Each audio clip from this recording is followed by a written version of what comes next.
أهلا بكم أعزائي طلبة الصف الثالث الإعدادي ومع درس من دروس التاريخ، ونكمل حلقة مصر والصراع العربي الإسرائيلي، وده درس من دروس التاريخ. خدنا إن حرب أكتوبر كان ليها أهداف، وحققت حرب أكتوبر أهدافها، وكان من ضمن أهدافها إنها توصل لحل لمشكلة الصراع العربي الإسرائيلي، وبالفعل وصلت لحل هو حل شامل.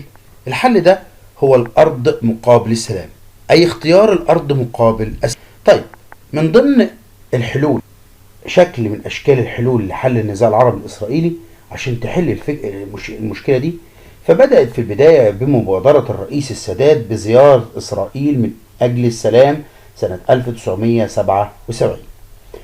طيب، لما انتصرت مصر عسكريا في حرب أكتوبر 73، بدأ الرئيس محمد أنور السادات في التفكير إزاي يحل الصراع العربي الإسرائيلي، ولكن حله يكون بشكل سلمي بعيدا عن الصراعات العسكرية.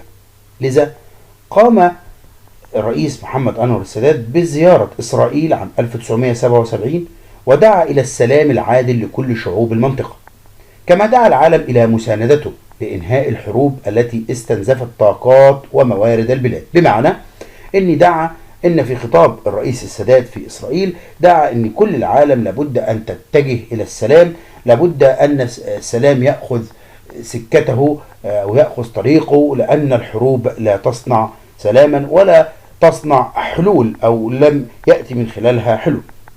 وكانت من نتائج زيارة الرئيس السادات إن دي مهدت لقبول مبدأ التفاوض، يعني بدأت فكرة التفاوض ما بين إسرائيل وما بين مصر، وتفاوض مش إسرائيل ومصر بس، بل الدول العربية، في إن إزاي الدول العربية تسترد الأراضي التي احتلتها في شكل سلمي بدون اللجوء إلى الحروب مرة أخرى.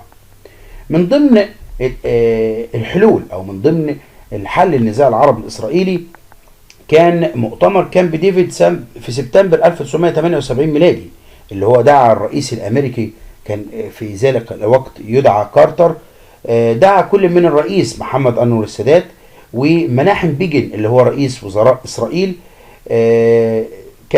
كرؤساء دول في اجتماعات في منطقة تسمى منطقة كامب ديفيد.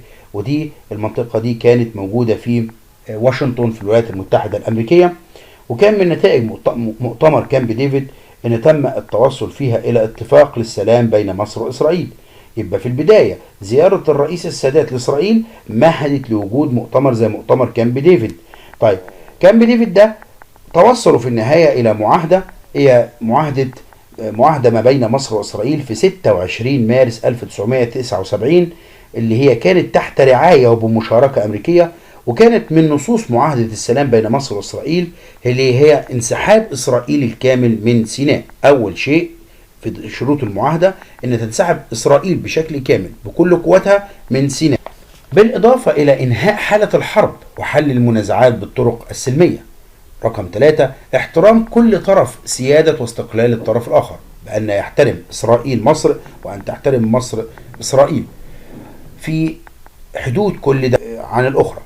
رقم 4، بنقول إقامة علاقات ودية سياسية واقتصادية وثقافية بين الدولتين عشان يثبت ويكون عنده دليل لإنهاء الصراع العربي الإسرائيلي.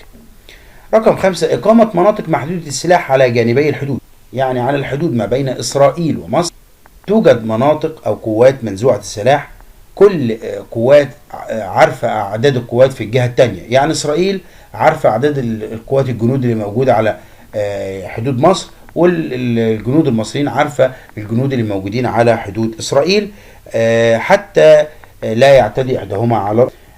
رقم 6، من ضمن شروط معاهدة السلام ما بين مصر وإسرائيل احترام حرية الملاحة في الممرات الدولية، أي من حق إسرائيل أن تعبر بمراكبها وسفنها داخل الممرات المائية زي خليج العقبة وخليج السويس وقناة السويس، ونفس الفكرة بتنطبق على مصر. من ضمن شروط معاهدة السلام البدء بمفاوضات الحكم الذاتي للضفة الغربية وقطاع غزة، بمعنى أن يكون لها حكم ذاتي للمنطقة الضفة الغربية وقطاع غزة في فلسطين. ومن آخر شروط معاهدة السلام التطبيق الكامل لقرار مجلس الأمن الدولي رقم 242، واللي كان بينص على الانسحاب إسرائيل من الأراضي المحتلة. وكان من نتائج المعاهدة ان كانت ليها ردود افعال داخل مصر وخارجها، اي ردود افعال عربية ودولية. وبعديها مباشرة تم اغتيال الرئيس السادات اثناء احتفاله بذكرى حرب اكتوبر 1981. ثم جاء بعده الرئيس حسني مبارك، وبدأت صفحة جديدة في مسار تحقيق السلام العادل والشامل للنزاع، حيث أكدت أن مصر أنها ترحب بكل المبادرات وكل الحلول للوصول إلى حل عادل للقضية الفلسطينية دون اللجوء إلى الحرب. ثم جاء بعد كده الانسحاب الكامل من سيناء يوم 25 إبريل 1882. في 25 إبريل رفع العلم المصري فوق سيناء، وانسحبت إسرائيل من سيناء ما عدا منطقة طابة. طب ليه؟ لما يجي لي سؤال يقول لي كده انسحبت ليه إسرائيل من سيناء ما عدا منطقة طابة؟ هقول له بسبب الخلاف حول تعيين بعض علامات الحدود. يعني اختلفت مصر واختلفت إسرائيل فين منطقة الحدود ما بين الدولتين. لذا لجأت مصر إلى التحكيم الدولي في محكمة العدل الدولية، اللي جت قرار محكمة العدل الدولية لصالح مصر، وأصدرت حكمها في 29 سبتمبر 1988، وكان لصالحها مصر، وعادت طابة رسميا لمصر في 19 مارس 1989.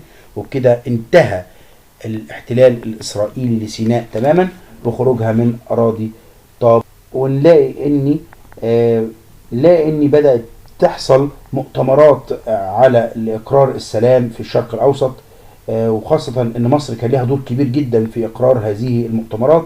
من ضمن هذه المؤتمرات زي مؤتمر مدريد اللي هي عاصمة أسبانيا، ده كان سنة 1991 اللي مصر شاركت فيه بفاعلية كبيرة جدا. وكان المؤتمر برعاية دولتين كبار زي الولايات المتحدة الأمريكية والاتحاد السوفيتي سابقا اللي هي روسيا حاليا. ودعا المؤتمر ايه اهداف المؤتمر مدريد ده؟ دعا الى حل النزاع العربي الاسرائيلي على اساس مهم جدا ان الارض مقابل السلام، يعني ان الدولة اللي احتلت ارض تسلمها او ترجعها للدولة التي احتلتها منها مقابل السلام ما بين الدولتين. بعدها مباشرة مصر برضو كان لها دور كبير جدا في اتفاقية اسمها اتفاقية أوسلو، وأوسلو دي عاصمة دولة اسمها النرويج. دي كان سنة 1993، وكانت من نتيجة وكانت اتفاقية أوسلو دي نتيجة مؤتمر مدريد. لكن حدثت مفاوضات سرية اللي هي كانت برضو برعاية أمريكية بواشنطن. دي كانت ما بين إسرائيل ومنظمة التحرير الفلسطينية. يعني اتفاقية أوسلو دي كانت سرية ما بين مين ومين؟ ما بين إسرائيل وما بين منظمة التحرير الفلسطينية. نصت على إيه؟ نصت على اتفاقية أوسلو بقى نتائجها إن منح الفلسطينيين الحكم الذاتي ومجلسا تشريعيا، بمعنى زي مجلس الشعب كده، منتخبا في الضفة الغربية وقطاع غزة لفترة انتقالية اللي هي السلطة الوطنية الفلسطينية، بمعنى إن يمنح الفلسطينيين حكم ذاتي يحكموا نفسهم بنفسهم، بالإضافة لمجلس تشريعي منتخب زي مجلس الشعب. اتنين، ان المفاوضات تناولت في هذه اتفاقية أوسلو كل المشكلات ما بين إسرائيل وفلسطين، كان منها مشكلة القدس ومشكلة اللاجئين ومشكلة المستوطنات ومشكلة الترتيبات الأمنية ما بين إسرائيل وفلسطين ومشكلة الحدود ما بين البلدين ومشكلة العلاقات ما بين الاثنين. وتناول هذه الاتفاقية مناقشة العديد من هذه المشكلات. وكان من ضمن الاتفاقية برضو وجود شرطة فلسطينية خاصة لفلسطين لحفظ الأمن والنظام في دولة فلسطين. مصر أيدت الاتفاقية بعد كده بشكل كبير جدا، وبدأت في اتفاقيات تتعلق بالانسحاب الإسرائيلي من الأراضي المحتلة وإقامة السلطة الوطنية. نلاحظ بعد كده شباب ان كان لتحقيق السلام وحل النزاع العربي الإسرائيلي مزاياه، وكان ليه نتائجه الإيجابية، كان منها الاستقرار الداخلي للبلاد العربية. اتنين، أن حركة التنمية الاقتصادية والاجتماعية بدأت تتطور وتزداد، وبدأت في حركة إصلاح للبنية الأساسية. يعني يا أستاذ بنية أساسية اللي هي مثلا الطرق والكباري والمياه والكهرباء وغيرها من أساسيات الدولة.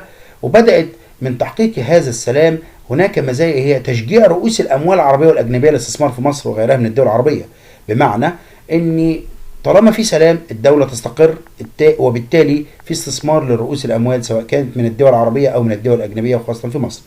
وبالتالي أعزائي الطلبة نلاقي أن ان تحقيق السلام ادى الى بدوره الى النشاط السياحي بدا يزداد، وبالتالي ازداد الدخل القومي، وتوفرت العملات الاجنبيه اللازمه لاقامه المشروعات الوطنيه، وتحققت التنميه في مصر في ذلك الوقت.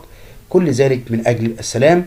اذا كانت فكره السادات ان عمر الحرب ما تصنع سلام، عمر الحرب ما تؤدي الى سلام ما بين الدولتين، ولكن هي مناقشه الاوضاع بطرق سلميه تحقق سلام.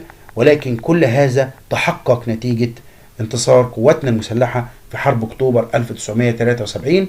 ونعود لمقولة الرئيس الراحل جمال عبد الناصر، بيقول: ما أخذ بالقوة لا يسترد إلا بالقوة. شكرا لكم أعزائي الطلبة، وألتقي بكم مع درس آخر من دروس الدراسات الاجتماعية في قسم التاريخ.